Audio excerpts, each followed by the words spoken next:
Okay, this is the Ferry Paul. This was passed down by Henry Ferry, his son, John Ferry, who was Master Mercer, very familiar with the king, had to be appointed by the king to become Master Mercer. And this Paul is what they put over a casket at a funeral, and John donated this to the Fraternity of St. John the Baptist at Dunstable, Bedfordshire. And the interesting thing about this Paul, though, is that it is just covered with hidden symbolism of hidden knowledge, which is typical of the Templars. And we have found other evidence that in the Ferry's life there were Templar things going on. One, the manor house in I want to say Baddesley Clinton.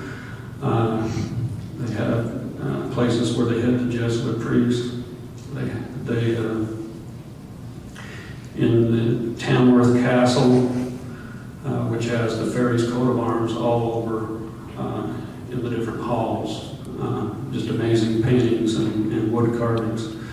And a particular one, the triptych, which shows connections to Templarism and to, is it King, it's been a while since I've given this part of the presentation, but I want to say King Bruce in Scotland, who gave asylum to the Templars at one time.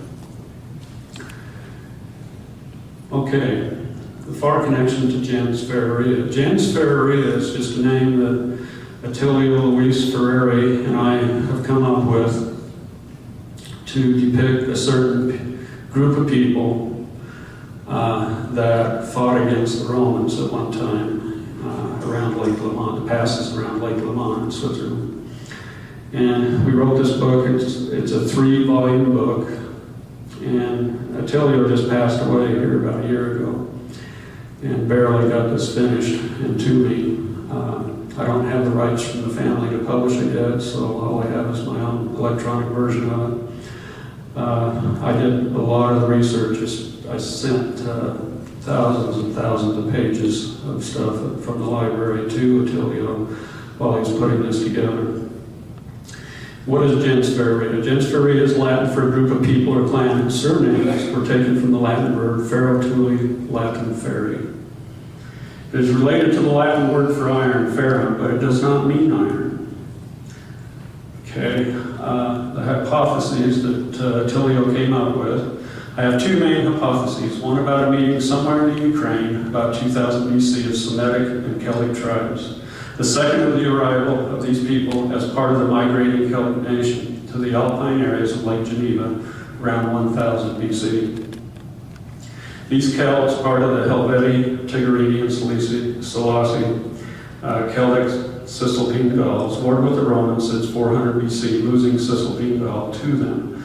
Eventually, they had to confront Mario, Sulla, and Caesar in 100 BC.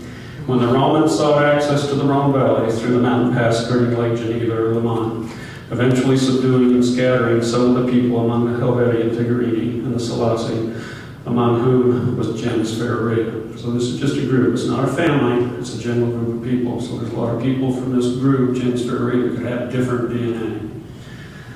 Even today, one can find in Piedmont, Italy, where there are no iron mines, going way back anciently, the names of Ferrari and Ferrero, with no connection whatsoever to iron. Okay, this is the area that we're talking about. Now, the hypotheses and etymology. That is how and when they received, according to another of my hypotheses, their surname, Ferrari, which was an invective or curse the Roman legionnaires shouted to them in their anger and frustration when suddenly attacked in ambushes on mountain tracks. Basically a swear word. Sorry. It's possible your name came from a swear word. Ferrari originates, in fact, from the second voice of the passive subjunctive, past tense of the irregular Latin verb, ferro tuli Latin ferry, which is related to the word iron, ferrum, which gives to this verb, through the Roman way of thinking, about reality, the paradoxically opposite meaning of to strike, to hit, to wound, to kill, and the opposite, to bear, to support, and to suffer. So here we have the Roman meaning, to strike, to hit, to wound, to kill. And here is the Latin meaning, to bear, to support, to receive, to suffer, just the opposite of the Roman meaning. In fact, this becomes rational, logical, if one realizes that both the hammer and the anvil are made of iron. The hammer strikes and the anvil receives. You confused? Good, because I am. Okay, more etymology. The invective Farrari was, may thou be murdered, and is similar to the Neapolitan one, ma va morir amassato, go and get murdered, which was uttered while biting one's own index finger. This hypothesis is that these Gauls who were to become the families of gens Ferraria eventually adopted the invective Ferrari as a badge of honor, and this became their surname after their pacification and during their collaboration with the Romans. Now, who in their right mind would take on the name of Ferrari if there wasn't some situation like this? Who would take on an invective curse as their name? We have found that name show up back in the early post-Christ period. Okay, Fariolus, and they were used by the same branch. They became linked to the town of Clermont, in France, which is where the ferries originally came from, was in France, before they went to England with the Conqueror. No clue about the possible relationships, though, between Fariolus of that family and the Ferrand of the town. Fariolus is probably a transformation of Ferrari, an attempt to remove out the threat and harshness from Ferrari, that invective curse.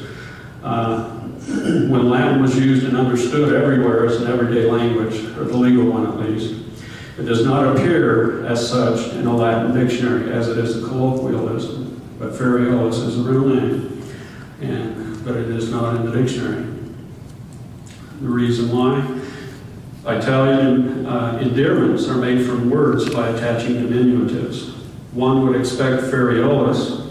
The RI was removed and one gets the nice, harmless, and dirty Fariolus. No more invective curse. Okay, and as far as we can trace that line back, actually I think we can go back one more generation, but anyway, Tenantius Fariolus, he was a senator, Fariolus, senator of Narbonne, and Bertus, Roman senator. Now we actually tie into this line through all of Hubby Freeman. We have a direct tie to the Farioluses through that line, whether or not the Farrs actually connected this ferry line that I've been talking about from France and back to Roman times. But once again, we may not, on our direct Farr line, if it turns out we do connect to the ferries, F-E-R-R-E-R, who are earls and barons and knights in England, the DNA may not match up with the Roman line of Tantius Fariolus, simply because this was the gens Ferraria was a group of people that took on that name, so there's different DNA signatures within that clan. This is the ferries chart in England. The guy at the top, Walkeline, he's from France. His son came with William the Conqueror to England and was given over 213 manors for his participation in the war. He's one of the largest landholders in England at the time. And the Earl ferries comes down the left side of the chart. I'm just going to skip through this because we're running out of time, but the interesting thing is here's Baron Henry, the first one that came to England. His son was Robert, the first Earl of Derby, Robert, the second Earl, William, the third Earl. And this is where you'll find in the history books a lot of confusion. Robert, the fourth Earl, supported the Queen Eleanor against King Henry I. And because of that, he lost his coat of arms. And because of that, when the historians go through the books to put the lineage together, he's not there. And so a lot of times you'll see some generations missing there that don't quite make sense. And then William the fifth Earl, he was a Templar. He was a crusader and a Templar, and they take an oath which forbids them from bearing a family coat of arms. So he's not in the books either, as having that coat of arms. So when they put that history together, he's missing many times. Depends on who you read, who's done the research and how they've done it. Then we go down to William VI, William VII, and then Robert was the last one. He did a no-no and lost the earldom, and it was never restored by any successive kings. Our connection to Farr and Ferry. This is the last frame I'll show here. You got all of Hubby Freeman to the upper left. It goes down through the Hubby, the Farwell line, the Welbys, Thimbleby, and Freville. Now this Baldwin Freville, who was a knight, the Ferrys of Groby received Tamworth Castle from this family through marriage to Baldwin's daughter, Elizabeth to Sir Thomas Ferrys. So we did have a connection to the Ferrys line also through Olive's line, if not directly with our Farr line.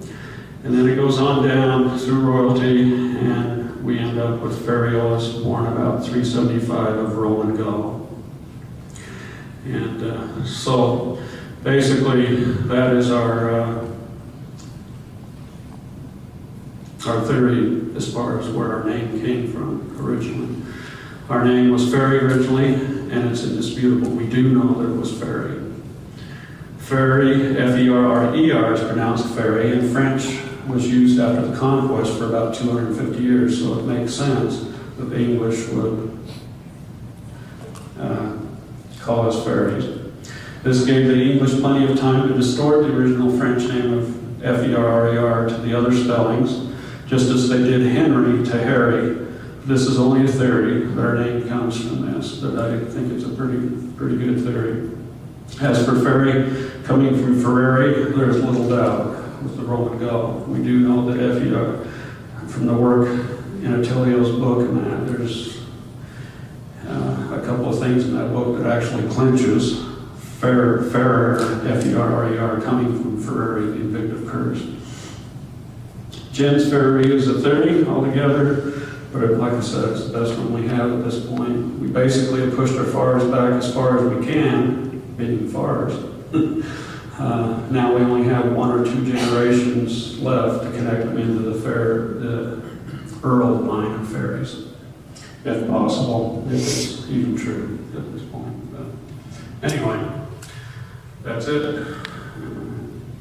I appreciate all the support that I've had from everyone, especially Dave Farr, and pushed me to do a lot of this stuff. Had an enjoyable time doing it. It's really hard for me now to get into it as much as I used to. So I'm working full time now for David's Jackson family. And got to put food on the table somehow. So. But we still do what kind of work we can, and we'll continue to push this forward. But we're at a point now at the Farr line where it's very, very difficult work and specialized. So.